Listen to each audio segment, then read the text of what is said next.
trials come, my devotional life is richer.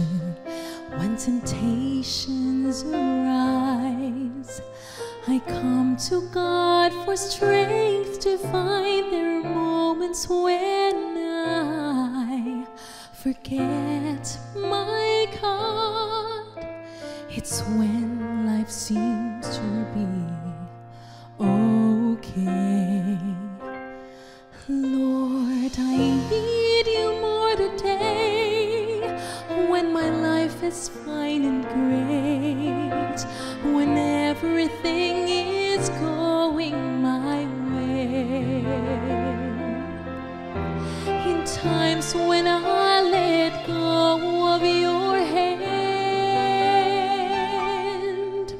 when pride seat in my heart, when self becomes the center, that's when I need you the most.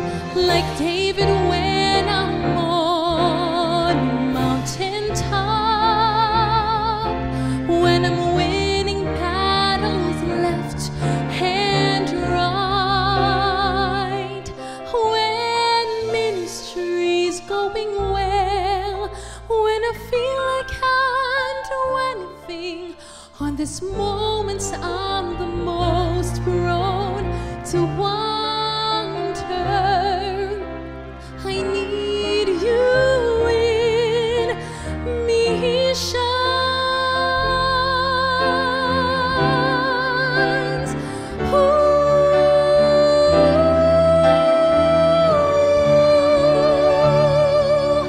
Lord, I need you more today. When my life is fine and great, when everything is going my way, in times when I let go of your hand, when pride seat in my heart, when self becomes the center, that's when I need you the most.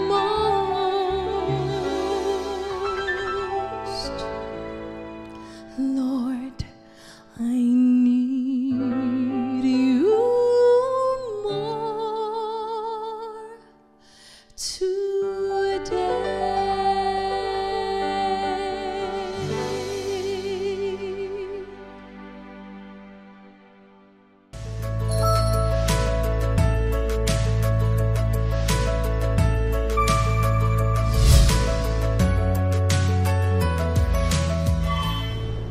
Mayong gabi sa tanan, mga kaigsonan, mga kaigalaan.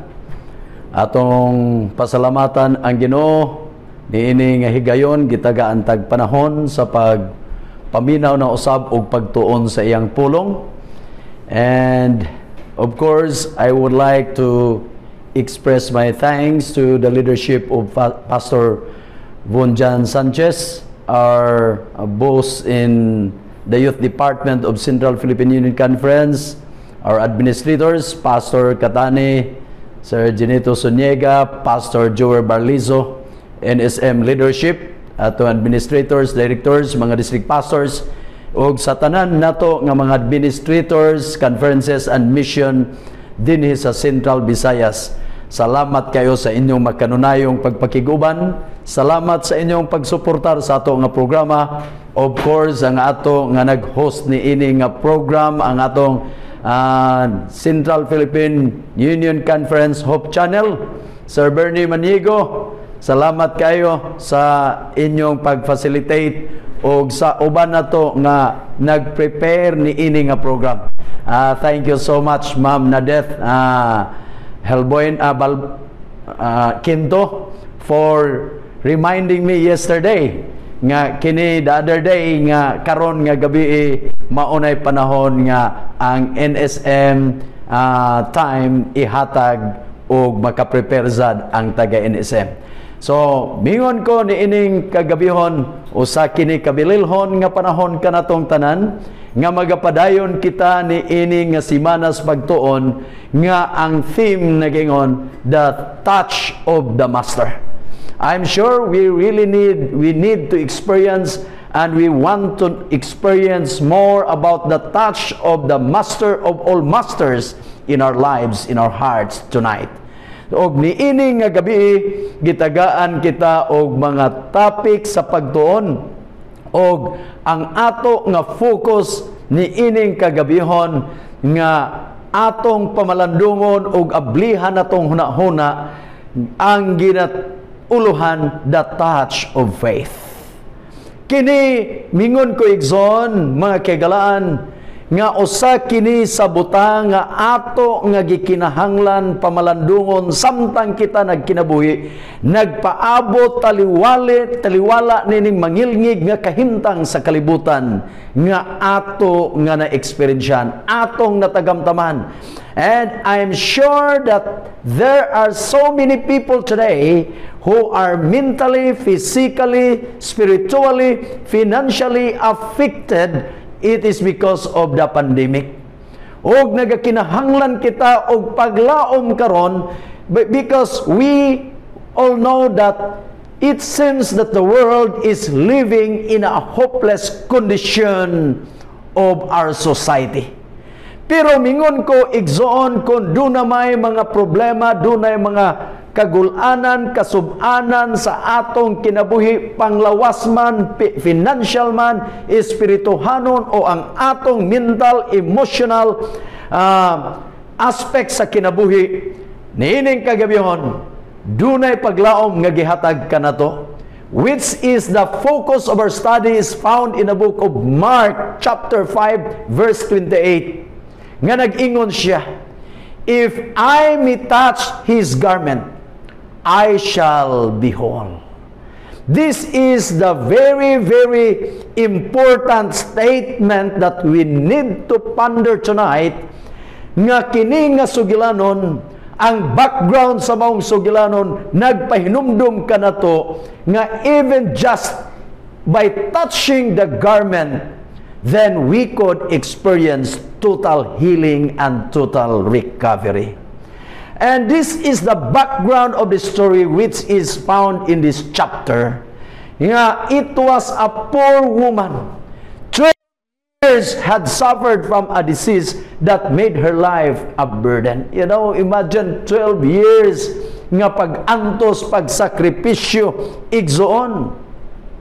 Diin siya nakatagamtam nga walay mingon ko sa iyang kinabuhi, muragwa na siya kalipay, way kalinaw sa unahuna tungod kay nabugatan ang iyang pagbati.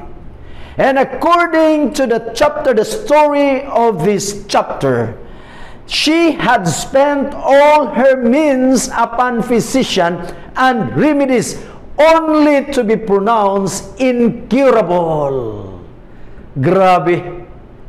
Kung kita siguro maka-eksperyensya o makatagamtam ni ining hitabo, for me, we will be totally disturbed.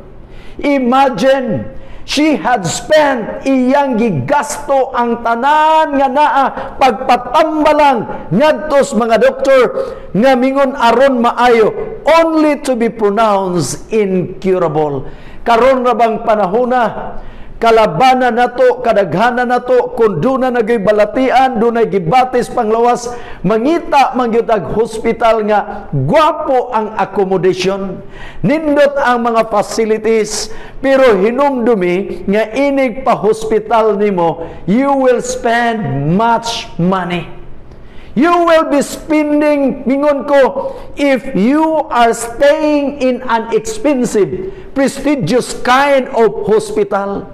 Kay kita raw magunahuna ra bagyod dayon kanang hospitala dong, kanang hospitala day diha gyud ka patambal kay og anha ka murag sulusiguro mangyud niya na. So mingon ko tungod ni ining way kaayuhan sa nga iyang panglawas, nangita gyud siya insaktong mananambal, but wherever she goes, what hospitals that she's going to visit, the result is still incurable. So meaning to say, this is a bad news to the life of this woman.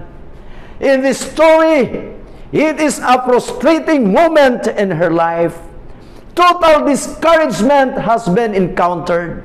Hopelessness sa iyang kinabuhi. Her family, I'm sure they are emotionally affected. Possibly, mingo na lang siya yung kinabuhi. Maayo pang mamatay kaysa magkinabuhi nga nag-antos. So possibly, we will tell to the world, even to our friends, to our neighbors, if we have this kind of sickness, better to die than to live. So imagine, gitambalan og daghang doktor, hangtod na hurot na lang iyang salapi, og wala jud siya maayo. Igsoon, niining iyang madag-umon og mangilngig nga kahimtang sa kalibutan. There she heard that somebody, a great healer, a person who has the power to help her. And this is the good news in her life. Wow! So her hopes becomes revived. Ang iyang kinabuhi, ang iyang paglaom murag nabuhi. Busa ni ini, ingon niya, sa nakaadto na siya. Ingon na siya, una niyang plano. First plan. If only I could touch, or if I could get near enough to speak to him, then I might be healed. Grabe iyang pagbati. Pagkabati niya nga, there is a great healer. Kay kita ra bagyod usahay, kung doon na tay mga na-experience na hospital ta, ang ato ra bagyong paglaom dayon, mingon dayon ta, abi nimo kanang sakita nga naani mo karon, so ginlanda ka. Ang nakaayo ra gyud ana paracetamol. Ang nakaayo ana kanira gyung vitamins, mao nay akong giinom. Unya og magpakonsulta po ka ako nimo adto gyud ka anang doktora ba, kay kana nga doktor mao gyud nay gaayo nako, nalimot ta igsoon that there is a great healer. Di ba mao nay atong pagbati, ato dang introduce in a way we pray to the Lord, Ginoo og do na tay gibati kun maayo lang gyud ko. Inaot imo kong tabangan kay wa na magulain nga mananambal nako, pero sa ini ka hospital nato kung kita magpatambal, kung dunay gibatis atong palawas, then if we already experience total recovery, kung dunay gani mga taong dunay bation, ang atong i-introduce ang hospital nga atong giadtuan, ang doktor nga atong gipakonsultaan. We forgot that somebody heals us, nga nangayo tas Ginoo nga ang una natong i-introduce, it is not the hospital, it is not a human physician or doctor, pero ang una natong ipahinumdum that there is a great healer. That's why this woman, her spirit, her hope was totally revived when somebody informed her nga naay mga layo nga grabe kaayo. Busa ang iyang pagbati sa nabuhi siya, ingon niya, if only I could get near enough to speak to him, I might be healed. Mauna ni makasulti lang ko, di ba? Bisan sa mga batanon, dunay ganahan, makaistorya lang yun ko anang bayhana, maulian man yun yung akong gibati, di ba? Mga batanon, maunay usahay atong gihuna-huna. So, mauni sa huna-huna sa babae. In Mark 5:23, Jesus was on the way to the home of Jairus. Hinumdumi, nag-ayo sad siya og pinaagi sa pagtuo nga ni paduol kang Ginoong Hesus na ayo og mao kini nakit-an sa babae. Busa, samtang ang babae nagpaduol og si Ginoong Hesus naglakaw, ingon siya, ingon ni Ellen White, now her opportunity had come. She could see no way of speaking to him. This is the biggest problem, struggle in her life. Kay unta makaduol siya ni Ginoong Hesus, pero daghang mga tao nga nakababag niya. So therefore, she has no chance to talk to Jesus. Mao kini mga kinabuhi nato igsoon. We know that there are lots of opportunities in our lives that God has promised, pero dunay makababag nato that sometimes it's hard for us to talk to Jesus. It's hard for us to pray to the Lord. Kay dunay mga butang nga nakababag atong pagpaduol ni Ginoong Hesus. Bayhana nga she wants to talk to Jesus, but she has no chance because the crowd is very big. So mao nga wa man siya chance nga makaistorya ang Ginoong Hesus. Ingon niya may second plan. Ingon niya nakabati na aman siya nabatian. Ingon siya, she had heard that healing came from a touch of his garments. Ha! Wow! I have no chance to talk to him, but there is another chance. The chance is even just by touching the garments sa sinina ni Ginoong Hesus, maayo nako. Grabe, no? Mao gyud ay atong huna-huna dayon ba? Nga ano ba mga kaigsunan nga ini kaayo na to, nanginom ta na tong mga mausay, mga dalapot, mga tanlad, inom-inom ta na, unya mingon ta dayon, kana moy makaayo mo nang dunay mga tao karon sa kalibutan nga motuo sa una na ay punuan og mangga nga lantaw nila nga murag mauna ko ni diri nagmilagro so anha po na ng dahog mangga panits mangga manguha sila kay ilang kanon kay naayo uban mi sa kanang tubig kay makaayo ng tubig so ang ilang huna-huna naa sa tubig ang kaayuhan mao kini huna-huna sa usa ka babae. That's why in the mind of the woman she says that if I could but touch his garment, I shall be made whole. I shall be whole. Maayo ko kung makatandog lang ko busa. Christ, pero busa kining bayhana nagpaduol ditong Ginoong Hesus. Sa diha nga nagpaduol siya, ingon ni Ellen White, kanindot sa gisulting Ellen White. Christ knew every thought of her mind. And he was making his way where she stood. He realized her great need and he was helping her to exercise her faith. Imagine, sa diha na ang babae, wa kabalong babae, nga sa diha nga siya naglakaw padulong kang Ginoong Hesus, kay gusto lang yun siyang makahikap ni Ginoong Hesus. Pantay nga si Ginoong Hesus gapasiklit na po di ay niya nakakita si Ginoong Hesus kaning bayhan na murag ganiha ra maganing sunod-sunod murag nanginahanglan gani sa ako kay mao magsige magpalantaw siya gapasiklit si Ginoong Hesus.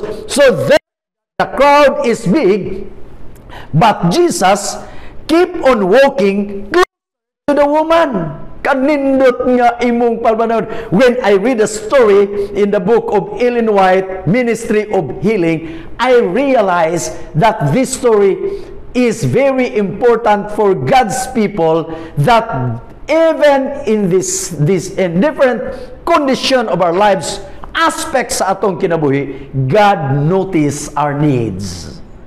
Nakakita sa Ginoong Hesus. Wata kabalo kanadayang ato mga problema igsoon nakakita gapasiklat sa Ginoong Hesus munang according to Ellen White nagpaduol sad si Ginoong Hesus to the woman which the woman wants to touch the garment of Jesus. So sa diha pero ingon ni Ellen White gusto lang gyud ni Ginoong Hesus that this woman she would exercise her faith to Christ. Kanina ay mga problema nato financial, doon na tayo mga problema usahis panglawas. If we have family problem, conflict, or whatever we have experienced even inside the church, the reason is that God is interested to exercise our faith. Munang dili ta magkaluya, munang mugadto ka sa James chapter 1, bulahan, blessed is the man who endureth temptation, for when he is tried, he received the crown of life. God wants us to exercise our faith in Him. So don't lose your hope, my friends. So kini nga babae, ingon ni Ellen White, this woman, she has the unwavering faith. Sa diha nga bisag daghan igsoon hinay-hinay ra yun. Imagine 12 years nimong daot, imong lantawon kuno ang taong magmasakiton, unsay linakwan, unsay linuhoykon. I'm sure she was totally weak during this time. It's hard for her to move. But she has what we call unwavering faith. Usahay na to igsoon, di ganita makumusta sa simbahan, murag maluya na ta. Murag di na ta ganahan, di kayo musimba, di ba? Usahay na assignan tag pa speaker, oy niabot man ang director gikas union, siguro niabot ang administrator gikas mission, unya ikaw naman gud unta didtoy mo birada kay nag-andam na kas imong wali, then somebody would request, brother, sige ra man gud ta diri sa atong church, why not we give chance to our pastor, to our director coming from the union, coming from the conference. Usahay, dunay mga struggle, ako na ning giandaman, murag lisod na kayo ni, unya og di gyud mahata ug babae, di na po di mosunod Sabado, murag di na makitaan. Munang one time doon ako'y naadtuan ba, nabisitaan nga simbahan, ingon pa sa sayos buntag ko nakaabot sa church, doon ay niingon ako, Pastor, salamat kay naa ka. Sayo man ka, dali, diri sa balay. Mangunsa man, dali, pamahaw sa. Ningon ko nga, ayaw na, di na ko mamahaw, kay nakakaon naman ko daan. Unya, pero pastor, ni amay puto, na ay budbud, na ay tsokolate, unya, na dali sa, na ay makaroni. Dali, pastor, di gani ka mo hapit, munang mo backslide, good me, pastor.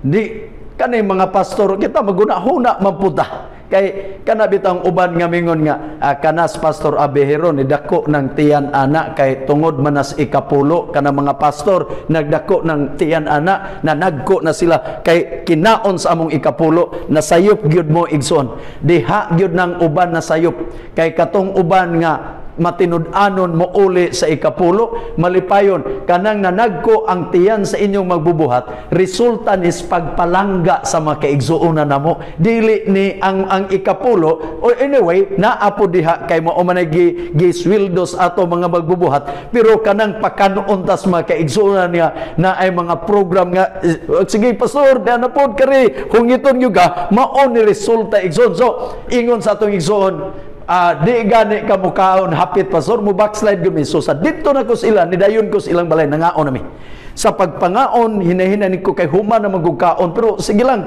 kaon na po ko na may budbud dito na tsokolate na macaroni so I enjoyed eating while at the middle of our breakfast ingon na siya kanay pastor na ako'y hangyo nimo nakapamahaw naman ka di nagyo ka kabalibad ani kay na kani kakaon ako'y hangyo. Unsa man ang hangyo Pastor, ako man untay speaker ron, akong ihatag nimong panahon. Amo ba? Ningko ni ako, wa ko nag-anhi nga mo speaker, ni bisita ra ko pero dili pastor. Kay talag sa ramang guni. So, ikaw speaker. Okay na pastor ha? Deal. Ningko sige. Okay. Pagkahuman igsoon ningon siya at least na. Pero naiikaduhan akong hangyo pastor. Unsa man? Karon ikaw speaker, ako untay speaker man gyudon, kani nga topic iwalay pastor. Ngano man? Siya kaning tapika pastor, unya kani pong bersikuloha, inani agyud pag-drive pastor.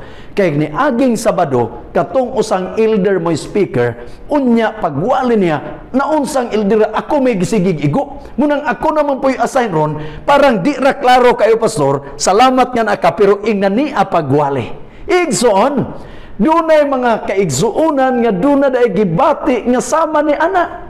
Pero igsuon kung unsa man ang kahimtang sa atong kinabuhi, dili kanay mo'y makabalda sa atong relasyon dias Ginoo. The same as the woman that she has unwavering faith in Christ. Until finally, according to the story, that she reached forward and succeeded in barely touching the border of his garment. Nakatandog na kahikap yun siya. She was able to touch the border. Imagine, it's just an age, Igsoon. Iyang nahikapan, sid-sid lang. Unya, paghikap niya, there is a good news that she experienced this very moment. The good news that moment, according to Ellen White, she knew that she was totally healed. It's an amazing experience. According to her, just in one touch, I already experienced total healing. She could hardly believe it. But according to Ellen White, and even in Mark chapter 5:29, instantly she felt the thrill as an electric current passing through every fiber of her being. Wow! I love this statement. Nga nag-ingon siya nga, it's just like an electric current passing through every fiber of her being. Meaning to say, when the time that she touched the garment of Jesus, she felt something strange in her body. So, murag, naingon pang murag kurinti ba, kurog siyang lawas. Muna nga, pagka nahitabo, paggibati niya sa lawas, uy, kalit man kayo, naligon, imagine, munang di ingon niya, di niya mapugngan iyang kalipay, niabot what we call the spirit of gratitude. The old woman decided to express her thanks to the mighty power, to the mighty healer, who had done more for her in the one touch than the physicians had done in 12 long years. Imagine. 12 long years. Adtog mga tambalanan, mga kaigsuonan, kung moabot ra bang balatian sa atong kinabuhi, this is a big challenge to God's people, that sometimes we will be tempted to go mga babaylan, mga witchcraft, ngadto mga mananambal, munang dunay panahon bitaw igsoon, nga duna ko'y na Bible studyan. But before we give Bible study ni ini, abi ninyo unsay nahitabo, the story goes this way. Many times that she felt she's an engineer, and civil engineer, and her husband is also an engineer working in Japan, but she is staying in Dumaguete City. So, prior to this schedule of having Bible study, regular Bible study, ang iyang story, sige siya daot, lain iyang paminaw. Tungod kay lain iyang paminaw, iyang huna-huna, ningon siya, unsaon man ako ni, di na siya mahimutang, mura kuno siya mamatay. Ang iyang mother-in-law, nga born again, according to her, her brother-in-laws, 3 of them are also pastors. Unya iyang mother-in-law, ingon niya, ako pa nimo mo adto kag sikihor, kaya kaning sikihor noted man dito kapatambal unya nimo na. Pero though she was studying at St. Paul College, ingon pa at the same time she was a strong Roman Catholic. Ingon niya, but I don't have any desire or passion to go to this kind of doctors, because I know that this is not in accordance to the plan of God. When she shared this story, I was reminded, Igsoon, nga how strong she is, her foundation based on the Bible, nga iyang kung unsa ang insaktong prinsipyo. Dili siya Adventista, pero dili siya muadtos mga mananambal nga sama na ni. Pero usahay biya sa atong mga kaigsuonan. Ug madi na gyud burag wa man ni maayo sa ospital, doktor, mangadto tas mga mananambal kita nga nagkabalo, ni ay dili magtotoo. Wa siya mutugyan sa iyang kinabuhi. Wa niya gihatag ang iyang kaugalingon. Because according to her, I know what is right and what is wrong because I keep on reading the Bible and I found out that this kind of physician is not acceptable in the presence of God. I just want to remind you, busa kining nahatagag Bible study, mga pila na kabulan, mga almost 1 year, she prayed to the Lord. Mga literature evangelists, take note of this experience, this story.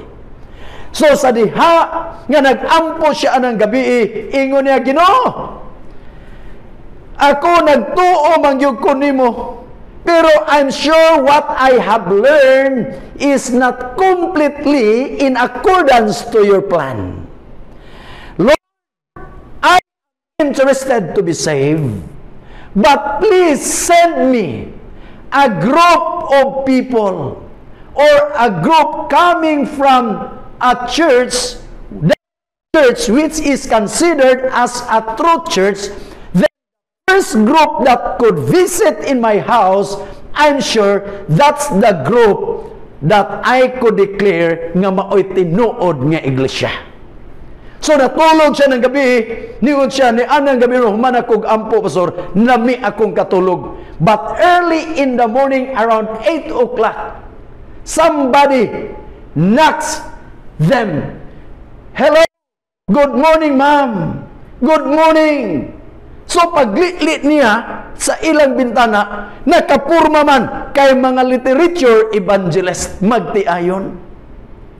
So, nagningon siya, mauna ning mga tawhana, gipadalas Ginoo, mauning grupuha. So, pag adto niya din, pag naog niya, ingon siya, okay, good morning, how are you? Anything I can do for you? Then, ang ato mga literature evangelist, hello ma'am, good morning, we have a good news. We want to introduce something for you to your family that you will be benefited, including your children. Pero ningon siya, unsay ingon niya, kinsa man mong grupo ha, kabalo mong literature evangelist, di man mutugan. Mingon siya, anyway ma'am, representative of the Home Health Education Service. Pero ningon siya, unsa man mong relihiyon na, anyway ma'am, we have this book, can we enter to your house? Di ko pasulod ninyo, nug-anis ako, ug unsa man mong grupo ha, kinsa man mong relihiyon na. And you know, they can do nothing except to tell that the truth. Munang ningon sila, in a way, kami mga Seventh-day Adventist. Unsay ingon sa babae, Seventh-day Adventist, kamugoy tinuod nga grupo, kamuy gipadalas Ginoo. Nakita nako gabi, natulog ko, nahinumdum nako nga dunay magtiayon nga mobisita sa ako. Dali, sulod mo sa balay. That's the beginning of the story that she knows about Seventh-day Adventist. Literature evangelist, don't stop. Continue on working. Kay mao kini daghang mga sugilanon na hitabo sa kinabuhi. So sa diha nga naayo kining bayhana, ang iyang una-una muadto siyang ginisus kay magpasalamat siya. Pero ingon ni Ellen White, the grateful woman desired to express her thanks to the mighty healer who had done more for her in one touch than the other physicians. But Ellen White continue by saying, but she dared not. So after this is the second bad news to the life of this woman, that when she withdrew from the crowd, suddenly Jesus stopped and said, "Who touched me?" Imagine, thousands of people were there, but Jesus discovered that somebody touched her garment. So that's why if you try to read in chapter 8 verse 45, Peter said, "Master, the multitude throng thee and praise thee, and seest thou who touched me?" It's hard for us to identify. Thousands of people are here. Magunahuna ka, mayong disipulo, mailhan ba ni Ginoong Hesus?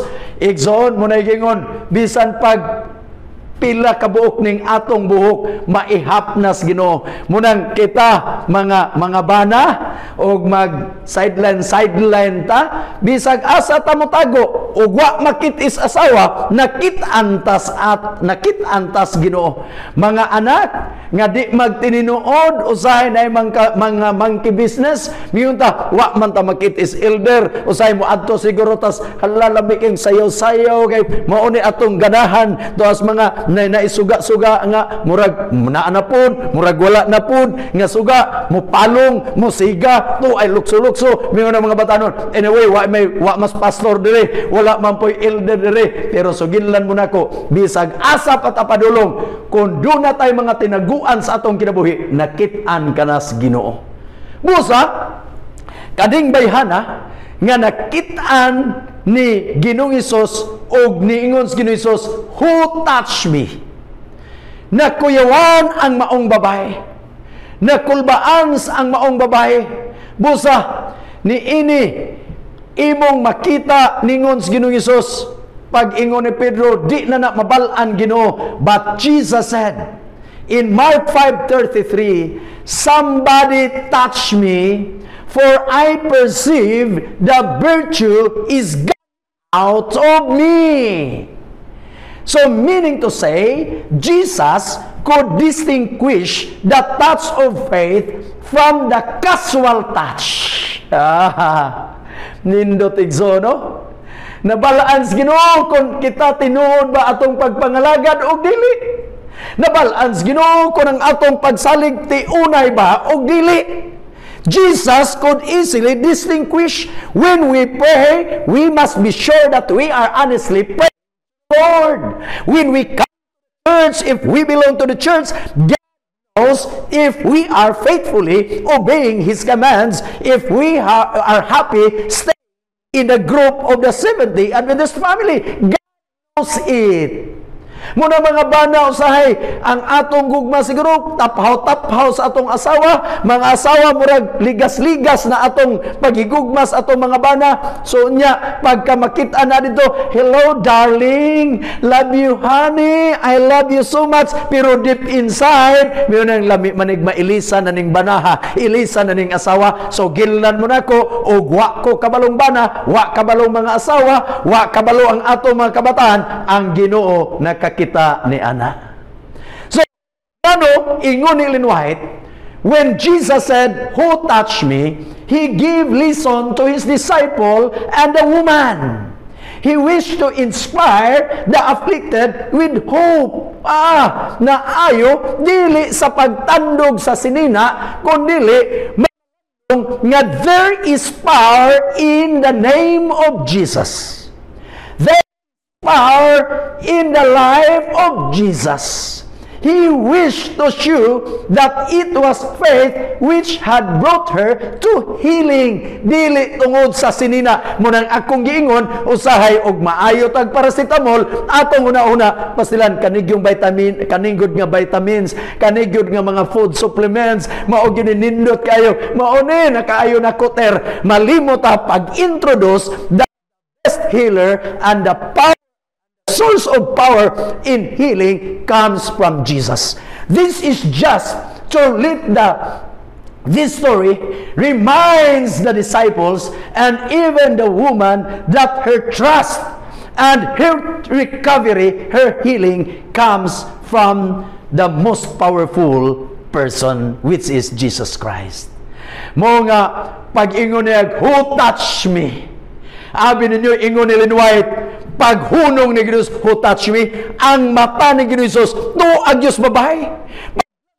Babae man mata ni Ginoo Hesus niya og maoy hinungdan nga this woman, when she noticed that the eyes of Jesus focused unto her, she came forward trembling, herself at His feet with grateful tears. Naghilay, nagmahay, nganong pasalamat ni Jesus, imbis giayo ko, nagpalaman hinuan. Soon makagalan, dato kaya nga nangayo, Ginoo, tagaan lang ko nimong sakyanan, Ginoo, nimong trabaho, Ginoo, ayuhon lang ko nimo,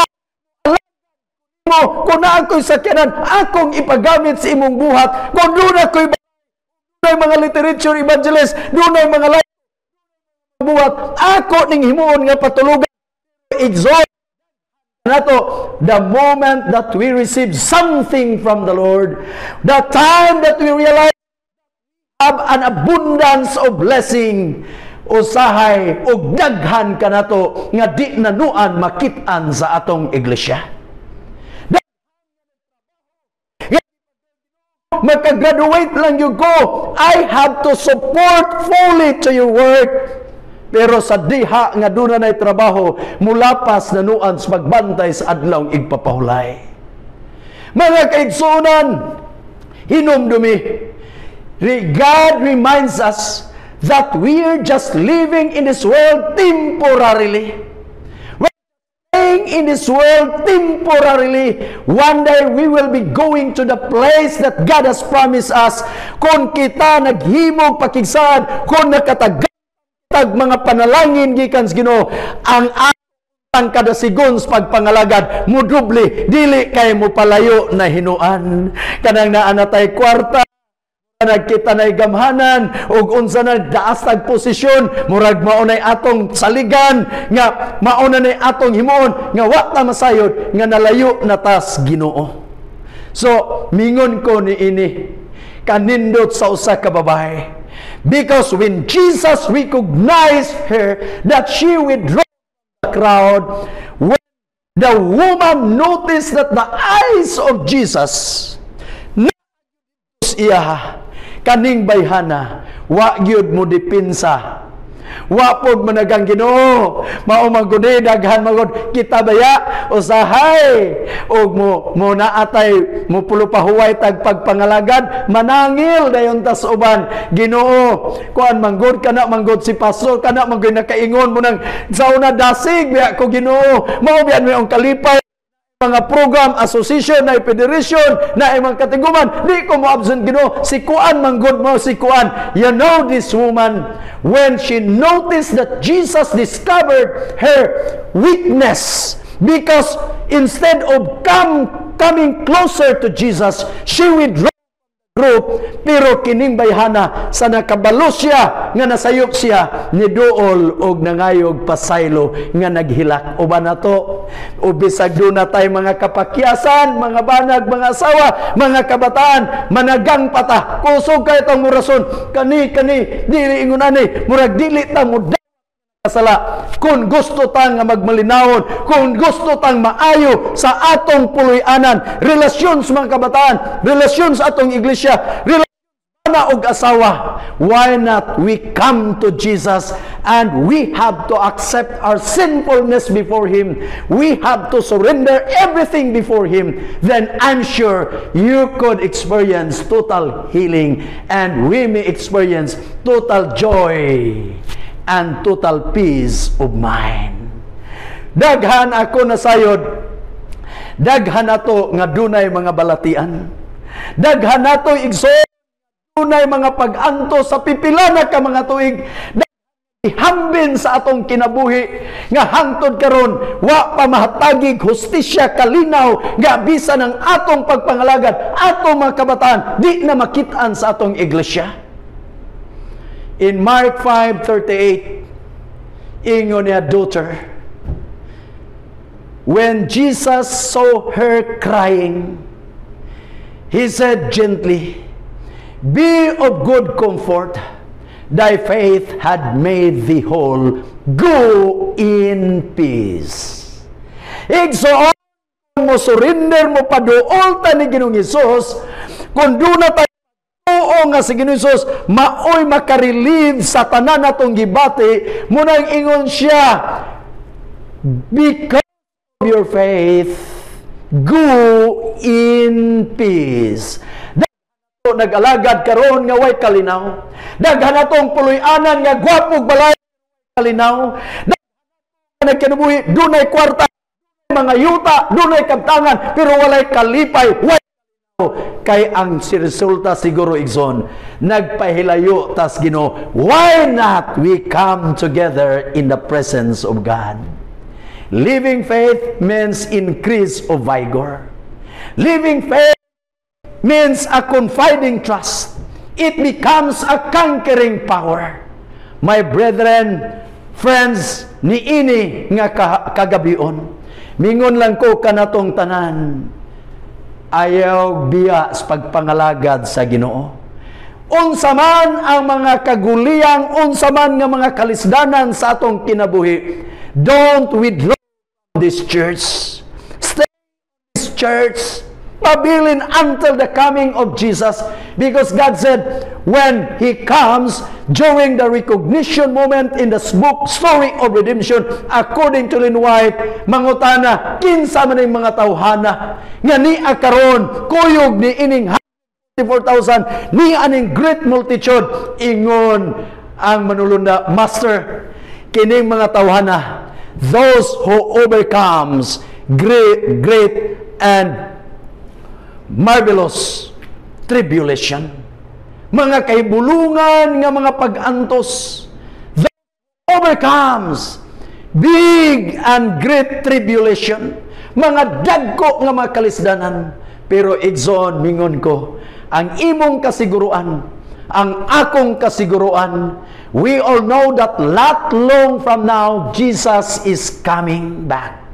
Jesus is coming to bring us to the place where there is a total peace, total healing. Where total hope, there is hope and there is joy. Pero mingon ko, samtang kita nagpaabot, ayaw kalimot the touch of faith. Ang Ginoo nagahandom kanimo ug kanako. Gusto ba ka nga maayo karon nga gabi? Gusto ba kang matambalan sa tanan nimong mga kagulanan sa kinabuhi? Ang atong paglaom, ingon ni Ginoong Hesus, come unto me, dali kamo, tanan nga gikapuyan og nabugatan, og papahulayon ko kamo. Wow! There is what we call total healing in the hands of God.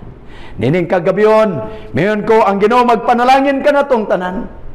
Ang Ginoo magapakiguban ka na tong tanan. Tanan na tong mga puluyanan.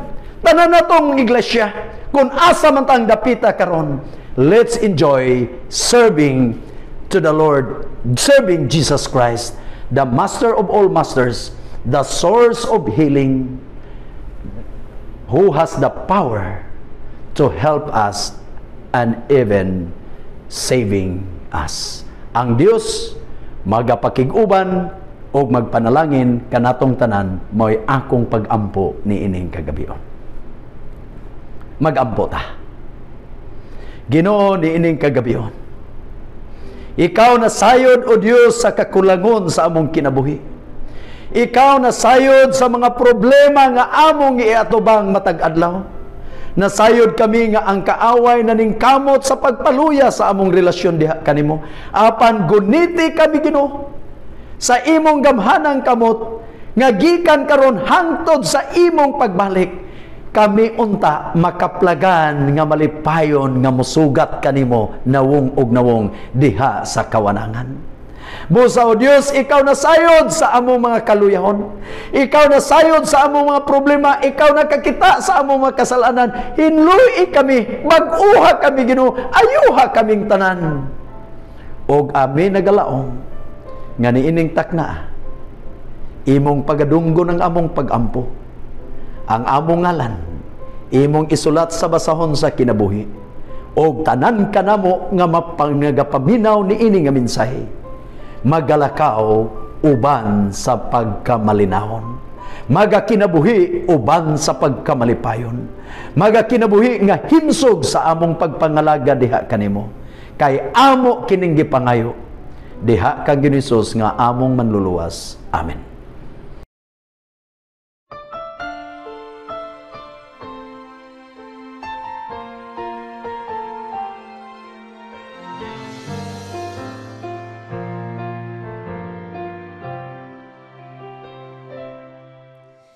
In my life when trials come, my devotional life is richer. When temptations arise, I come to God for strength to find their moment moments when I forget my God.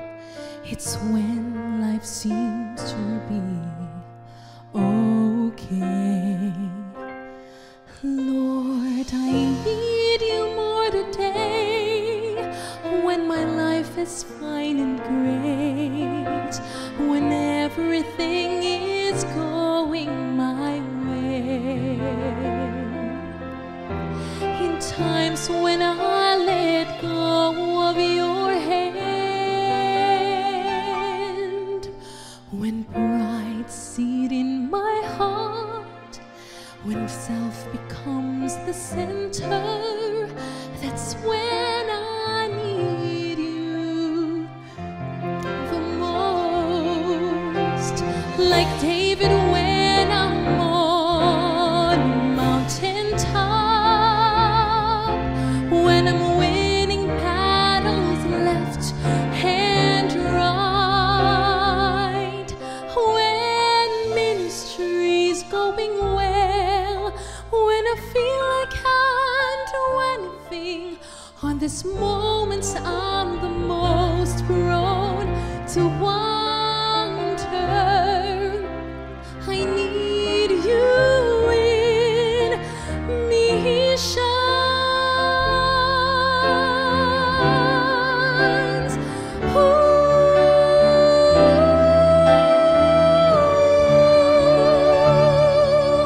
Lord, I need you more today, when my life is fine and great, when everything is going my way.